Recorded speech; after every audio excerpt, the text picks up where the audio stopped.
Live. Welcome everybody. Um yeah, how's everyone's Sunday going? Things have been pretty mellow here, I do believe. This is going to be a short one today. We have a family get together that's happening very soon, so we will stick around. We will be around to go do that in a little bit. So A short one. That's famous yeah, last words. we'll see if what is a short one? What do we consider short? Uh, Or what when you say a short one, what do you think of? is that it? Yeah, that's it. Hey Julia. A short one. That Okay. So sounds good. yep. Um, So when we say short, what do you envision that means? Me that they I think like 15 minutes. And of course it's never 15 minutes. well, sure. 15, 20, 30 minutes. That's Half hour. shorter. I mean, our normal live streams are over an hour. Yeah, just slightly So- over an hour. Yeah. So usually when I say short, I think 15 minutes, but it never turns out that way. So thank you, Julie. I just recently got a cut. My sister was visiting. So there's no sound? I mean, our normal live streams are over an hour. Yeah, just slightly over an hour. Yeah. So usually when I say We're getting sound through on our devices. oh, okay. So you say never mind. Okay. Whew. I was sitting here like panicking because I had no idea why. But yes, my sister was visiting from Mississippi, so whenever she's up, I tried to get my hair cut from her because she's gotten training on how to cut curly hair, and so I prefer to get my hair cut from her. And so now that my hair has been cut and lightened, thinned out a little bit, it is nice and flowy and easier to have down because I don't have long hair for the little man to be grabbing hold of. And I mean, I'm losing hair enough as it is just because I'm in that postpartum stage where I'm losing a lot of hair. I don't need him grabbing hold of it too. So, okay, good. So it was your sound. So good to know that it was not our fault. So I hope Florida is treating you well. And hopefully things get more in alignment with you, with figuring everything out with you being in Florida. So, all right. So what are we going to talk about? Oh, so are we giving ourselves 15 minutes? I don't know. I think we should try to shoot We're for not 15 going to talk minutes. about this on the live. Okay. It's too late to plan. Oh, okay. Sorry, So- too late. You didn't come with an outline. We're not going to go. Oh, okay. We're not going to discuss an outline in the middle of the live stream. Okay. So So, our topic for today is what have you been doing lately? Anything noteworthy? Have you made anything? Have you Oh, read yeah. anything? I recently made something. I will go get it actually. Have you made any new life-changing, life-altering discoveries? No, but this is what I made. So these are wool pants that I crocheted for Gideon, and they're really nice. They fit him great, and I'm just really excited about how they turned out. I wasn't so sure, but so these are for a 6-month-old, and these fit him just fine. So it just goes to show how big he is. But and currently I'm working on a sweater for him to go with this. But I've got lots of plans with my wool yarn. I want to make him a romper, and I want to make him a sleeper because I would like to have wool for when it's cold, because not only will it keep him warm, but it also lets his skin breathe so he doesn't sweat if he gets too hot. And so that's what I would prefer for when it's warm. And when it's cold. And then when it gets warmer, I would like to look into maybe making cotton or linen clothing. But I'm not into the sewing clothing aspect. That's more like my kids and my grandma. But I mean, I have sewing machines here, so all I have to do is just find a pattern, get a sewing machine put up, and And making baby clothes would be easy because it'd be just like a potato sack is what I'd make for him. So yeah, so that's what I've been doing. I haven't been reading anything extraordinary or anything like that. I've just been listening to just random things here and there, and looking at patterns that I can make clothing for Gideon with. So that's what I've been doing. I've been learning lots of stuff, mostly about the carnivore diet. Not a whole lot of new stuff. I did learn that there are actually carbohydrates in eggs, liver, and some other animal-based products, which makes complete sense that carbohydrates are in liver because our livers actually are capable of producing like 200 to 400 grams of carbohydrates a day. I'm gonna let you keep talking about this. I'm gonna go take care of.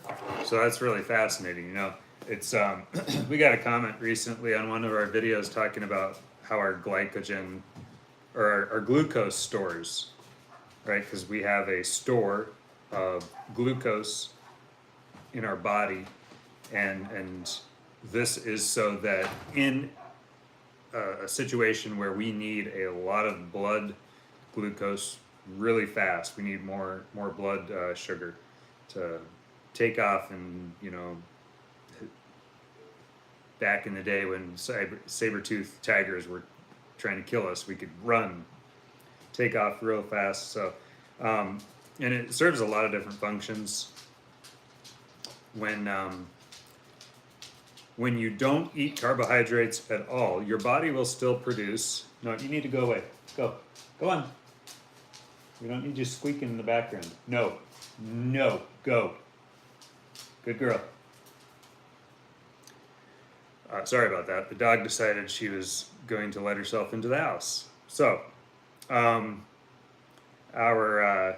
bodies need a store of glucose, and there is a very misplaced assumption by people who don't know anything about nutrition, think they know that if you go on a carnivore diet, you don't eat any carbohydrates, therefore your body doesn't produce any glucose from the carbohydrates that you're not eating, therefore you don't have any glucose stores. And in fact, on a carnivore diet, you have better glucose stores because you're not constantly depleting them for energy, because you're getting your energy by burning fat in ketosis. You're burning ketones instead of glucose.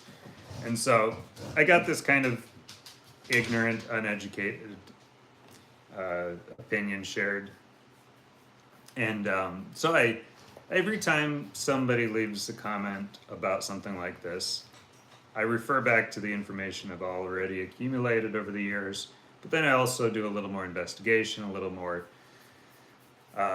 looking into things, if you would, just to determine exactly see if there's more information I can pull out.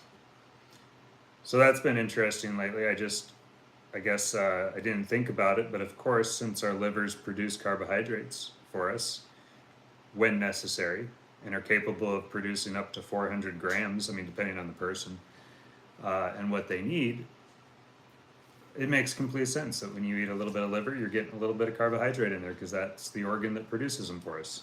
I thought that was fascinating, and I'll leave it at that for now. But the other big thing that's been going on here on the homestead is we butchered Doomstud. So Doomstud has come to his end. Doomstud is no more. There are 4 quarters of a carcass cooling and aging. They're actually they're solid, they're frozen solid because the last couple of days at least, we've had weather below freezing. So I went out there and checked on it. I go out and check on it every day, just make sure it didn't fall or something, which would be horrible, but he's still hanging out there, and he's frozen hard as a rock, but we are very glad to have that over. I am recovering from that. I overdid it a little bit because butchering an entire adult bovine by yourself is not easy, and made a lot of mistakes. I learned a lot of good lessons. I overdid it, and there will be things that I do in the future to avoid straining my arm to the point where it hurts to grip, it hurts to lift things. So we'll see. I don't know. I might have a bit of a stress fracture there. It's definitely swollen. It's inflamed. Tells me that the body is healing itself, and I just need to give it some time, let it rest. Unfortunately, that means I'm not going to be able to get to work on Monday for a job that I had planned. Now that I've realized my arm needs to be in a sling, so I stopped using it so it can actually heal. But we'll make do. As with all things, we're going to be just fine. It's just kind of a bummer because I really wanted to get to work on a project on Monday. So unfortunately, that's no longer, unless I want this injury to last for a whole month, I just need to give it the time it needs to heal. The butcher all went really well though. We have nearly 700 pounds of carcass hanging in our very cold garage, and it is going to be able to age for at least a week before I have to start cutting into it.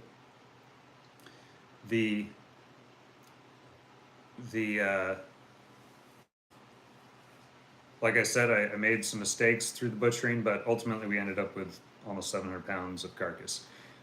What we'll get out of that is just over 400 pounds of meat, and that's not counting soup bones.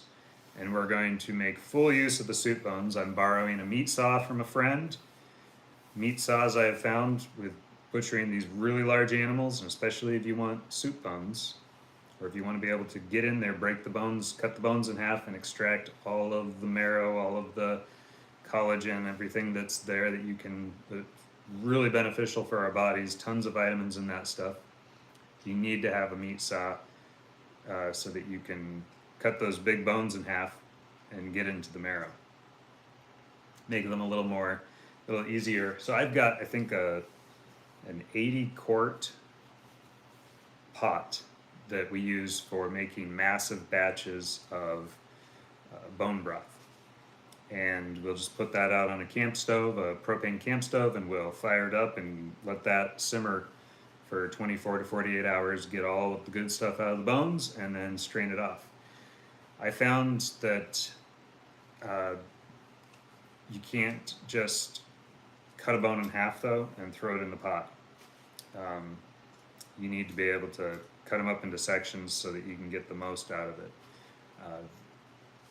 Native tribal people thousands of years ago would crack bones open, and they came up with tools and ways to access the marrow, and it sustained them through the winters, through the hard winters, and probably what kept us all alive through the Ice Age when we couldn't access plants and stuff. So we are definitely going to appreciate using that really nice meat saw this year for our beloved Doomstud. And he was a really pretty bull, so I don't necessarily make light of the fact that his life was valuable.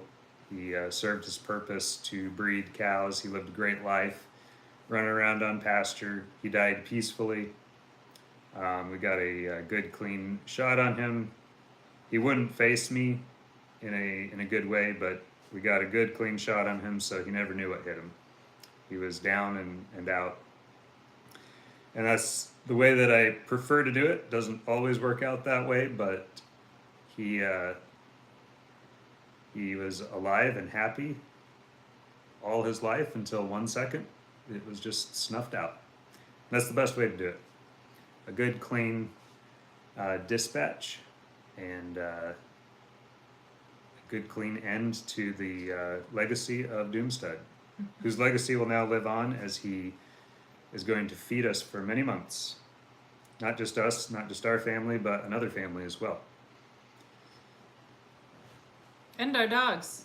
Our dogs have been enjoying Yep, they've The gotten stuff the you've left out scraps. there for them. The hooves. I know that Ragnar had finally decided to grab one and start gnawing on it a little Oh bit. yeah, that's really good stuff for them. Hmm. Yep. So our plenty of entertaining things for the dogs to be doing right now is Yeah.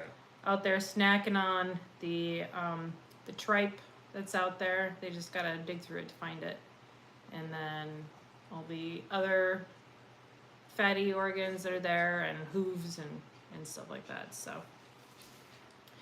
So did we do a meat share with the other family?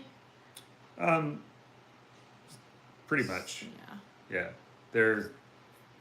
They're getting their share and they'll take care of it.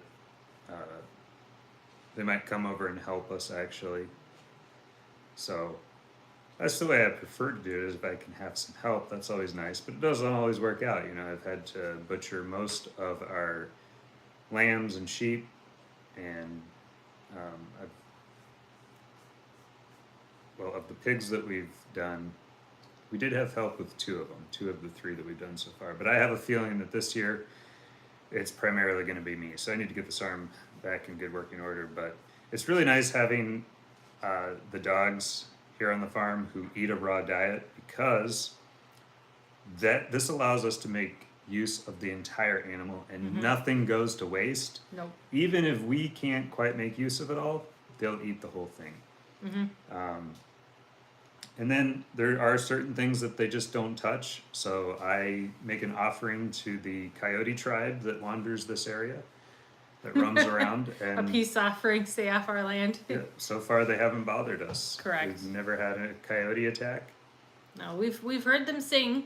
Yep, they're But out there they- singing their. They do stay away. They're out there singing their coyote songs, Mm-hmm. and the dogs start barking back. So Or at least Bella does. yep. Sometimes Ragnar will howl. It kind of depends on how close they are. I think will determine whether or not he answers back. But it's usually Bella telling them, "Hey, this is mine. Stay away." So. But I do believe in trying to respect the life of all of our animals, including the sacrifice they make in death. I just think it's best when you can honor that life. When you can be responsible for the death, the sacrifice of that life that was necessary for the continuance of your life, it gives you a better appreciation for it. It helps you really appreciate your life more, to understand the amount of, just, I don't want to get into anything graphic or anything like that too much for, a YouTube live. I talk a little more freely off the cuff, but I'm trying to be careful with my words and not say anything that's going to get us flagged or anything like that. But it is really kind of a unique and, in some ways, beautiful thing to honor the life of that animal, even into death, where it's going to provide your family with the sustenance that you need for life. And I think the best way to do that is to make use of every part of that animal and let nothing go to waste to the best of your ability. Yep. So having dogs is one of the nice things about that is stuff we don't eat, they will eat, or it'll entertain them long enough that they'll just chew on it, which is good for them in the long run too. So, but yeah, they usually make they pretty much clean up a lot of this stuff.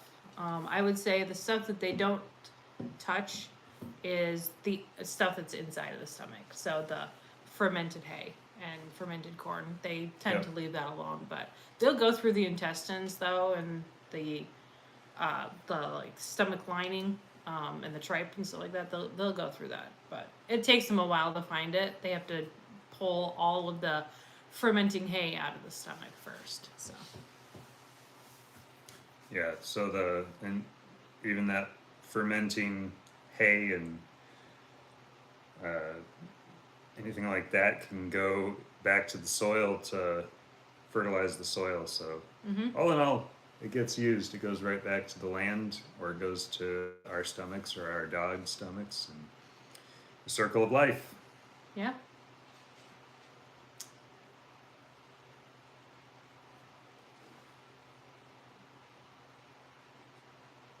In the future, we will do a meat share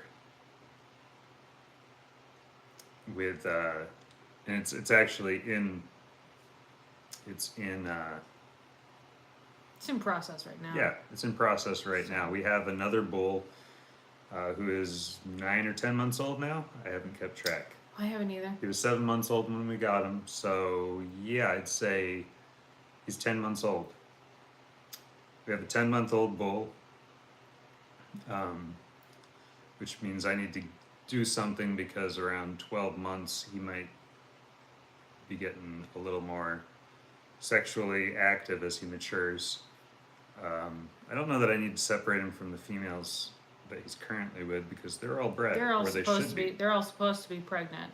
Yep. So unless you're seeing signs of them not being pregnant, then either But I think they're all good. I would say after they've had their babies, then we need to do something about it.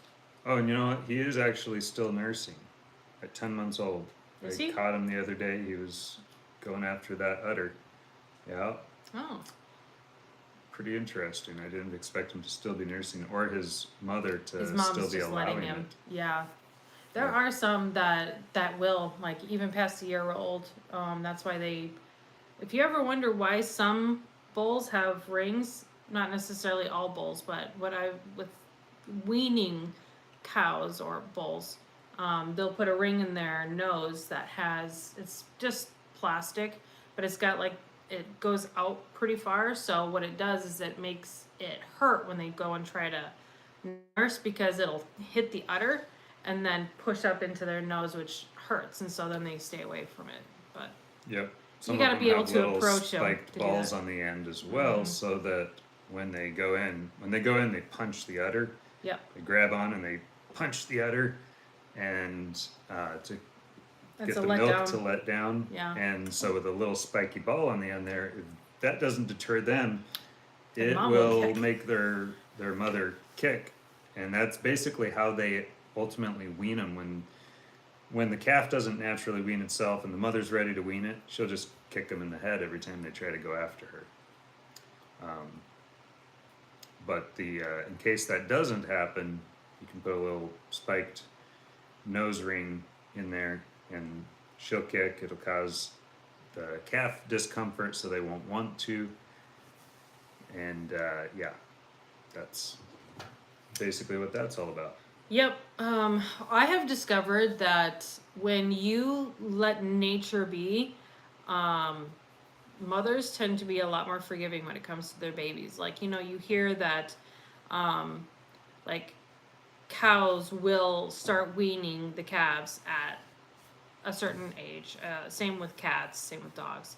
But in our experience, our sheep have allowed their babies to continue nursing way past the 8 week, which is when they can be weaned and even separated from their moms. But they will allow them to continue to nurse until, man, they were still nursing when they were like 6 months old.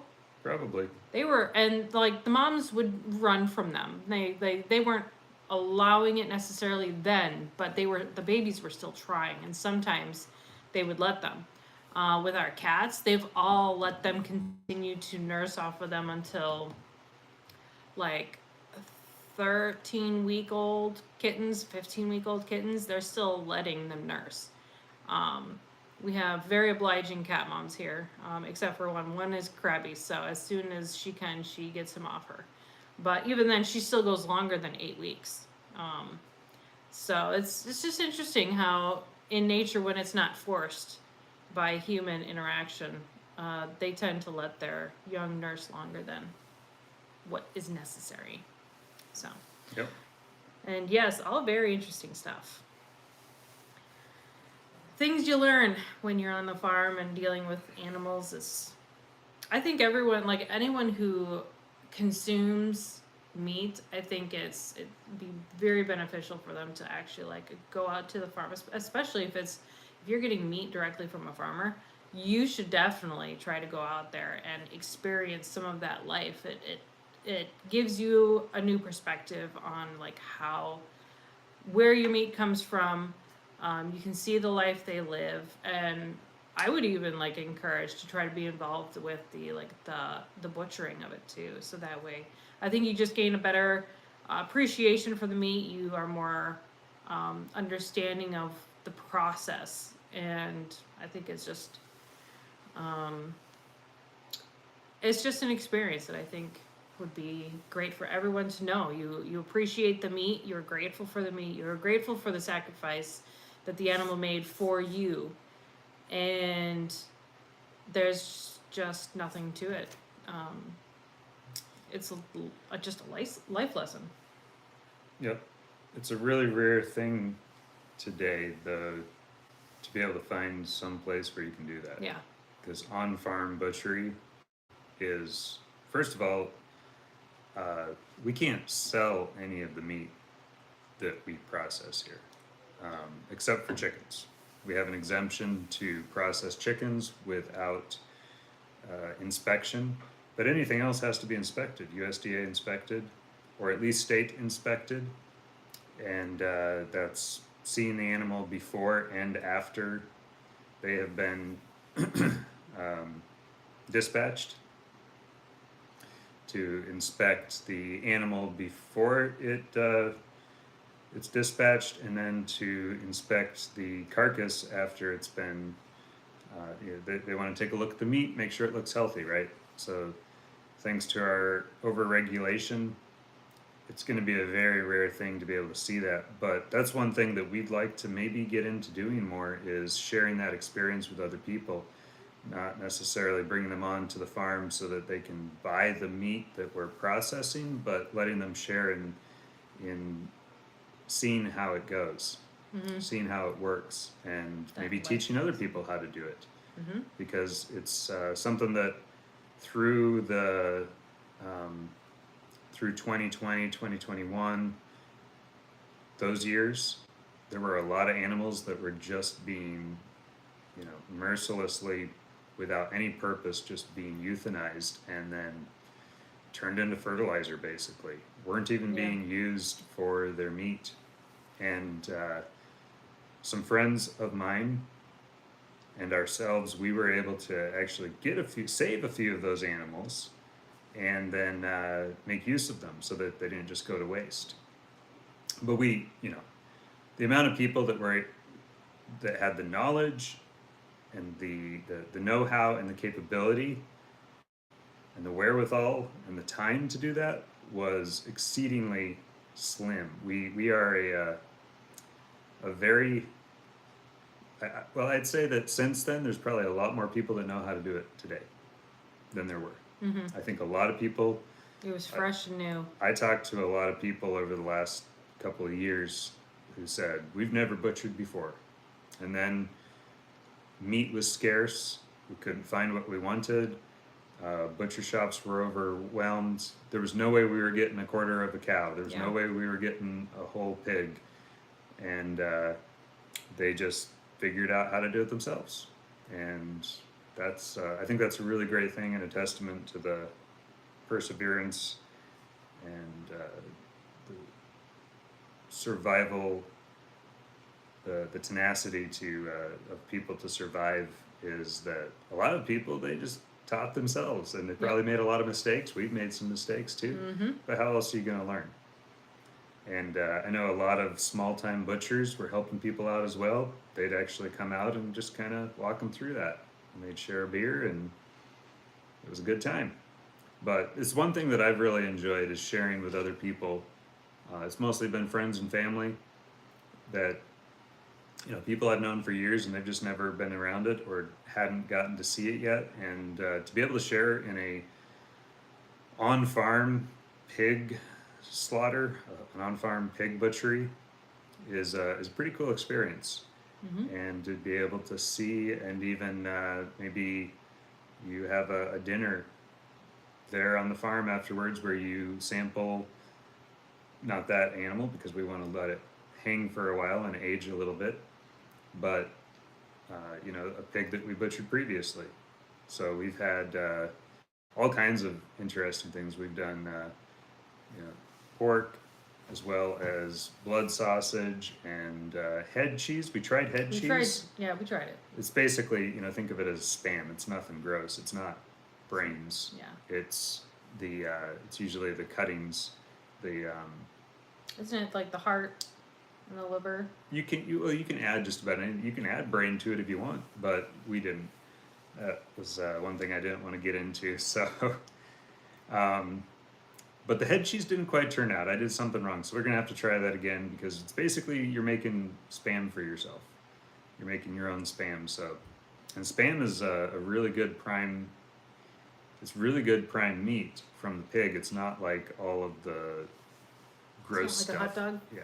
Well, it's some of that, but it's mostly meat from around the hip bone, I believe. And there's Oh, a okay. special machine that goes in and presses against the bone. It's perfectly shaped for that bone, and it presses all the meat out. Mm.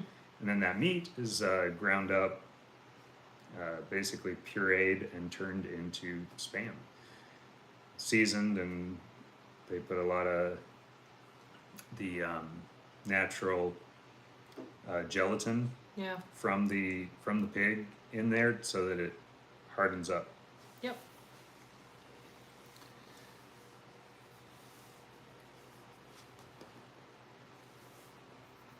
And then we got a comment here, a couple of comments.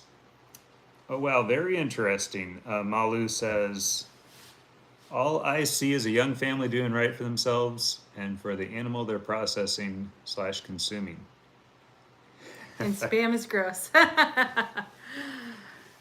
Hey, everybody, each to their own there. But yep, that's all we're trying to do, and we really want to. It's become more and more important to us as more and more has come out about the meat processing industry. You just don't look into it if you don't want to know. Yeah, I'll if say you that prefer much. ignorance, don't look into it. It's there's some pretty weird and shocking stuff that just doesn't make any sense why they do it the way they do it. I'm not saying that I don't eat meat from the store. We do. I prefer not to, and that's one of the reasons why we're doing what we're doing is because we want to know where our meat comes from. We want to know everything that's in that meat. We don't want there to be any guesswork. So, and usually when we can't provide our own needs, what we're doing is we're looking for meat from another local farmer so that we can talk to them and ask them, was this animal ever given antibiotics? Yep. Was it ever, what went into the feed? And, it's interesting, USDA does not allow antibiotics to be given to any animal, just fed to the animals. And this is something you can look up on the USDA website. But this is not exactly true. There are loopholes, and there are antibiotics that are put in their feed, and things that are not necessarily considered antibiotics. They're considered. It's basically like medication that goes into their feed to help their growth rate, so that the animal is worth an extra $4 at market. But when you start looking into the side effects of these medications or antibiotics, it's not very good for you.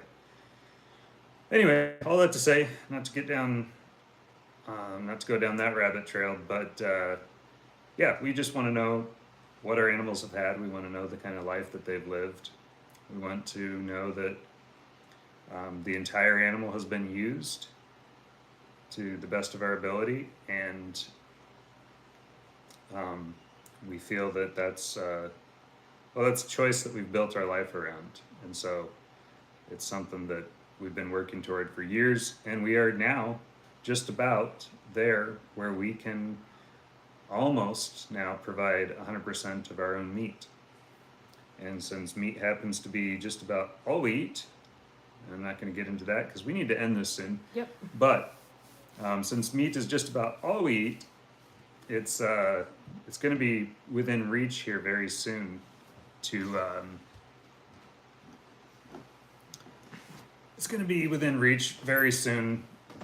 to be able to provide 100% of our own meat.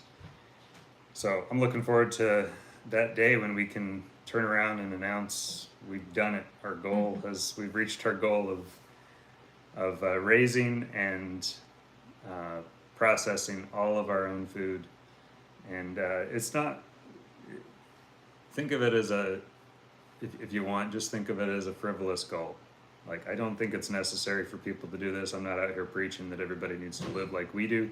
It's just kind of a little dream. You know, some people dream of having the big yacht or scoring a perfect game in golf or, you know, whatever. You name it. Everybody's got their dreams. This is one of ours. Being able to raise and process all of our own food.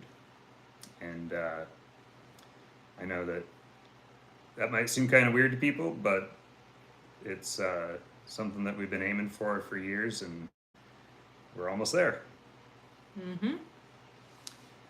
Malu says we end up consuming it after purchasing from the grocery store. Yeah, we do. And another thing that they don't really talk about is the dewormers.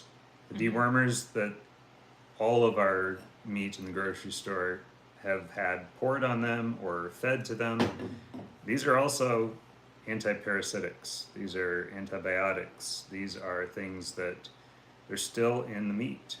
You know, you look on the label and it says that they can be dewormed, and then within, let's say, 8 days to a couple of weeks, that animal can go to slaughter and it can be processed and then go to the grocery store where I don't think all that stuff has made it out of the animal system in 8 to 11 days. It's just safe now to eat. It's not going to immediately kill you, right? Yeah, there's still poison running through the muscle meat. And that's one of our concerns is over time, how much poison are we ingesting, you know? Is there I'm not going to be able to remember that word now, but is there any sort of therapeutic benefit to us eating this? And I don't believe that studies have shown that there is. In fact, there's a lot of harm that over many, many years, this stuff can build up in your system. It can cause you to get sick and erode away at your quality of life. Not even mentioning what it does to the soil. Yeah, there's the other things that it does to the soil. Yeah. This whole thing where everything's connected. And the more that we learn about the circle of life and how there's this, you know, everything that we do in our ecosystem here. You know, when we moved to this farm, there were no earthworms. Yeah. We dug and dug because we wanted to go fishing. It's a good old fashioned country boy thing to do. Dig yourself up some earthworms. We've got a boy, 2 girls that sort of like to go fishing, but the boy wanted to go fishing, so we went out looking for earthworms. Couldn't find any earthworms, so we had to go buy them from the store. Well, last year we went digging for earthworms. This is, you know, our 3rd season, and we found earthworms. Lo and behold, earthworms now exist on our property. And the reason that they weren't here was because of possibly all of the chemicals that were sprayed, because our pastures were cropland. And then where they weren't sprayed, there was probably drift, but there were also animals running around who I guarantee were probably dewormed. And some people might ask, well, how do you raise animals without deworming them? Okay, so you can rotationally graze them so that they're not sitting there in their own filth, eating grass that has just recently been defecated on or urinated on. And I'm not as much concerned about the urination, but the defecation for sure, there's eggs in there. You need to give those eggs time to die. The larvae that hatch that then the cows accidentally ingest when those little larvae climb up the grass blades, you need to give those time to die so that they're not getting this massive load of parasites. And then they don't carry around this massive load of parasite. You can also raise or buy your own parasite-resistant animals. So all of our hair sheep, parasite-resistant. Our cows, parasite-resistant. That doesn't mean that they can just, you know, sit in a feedlot their entire life in that muck, in that filth, and they're not going to get a parasitic load.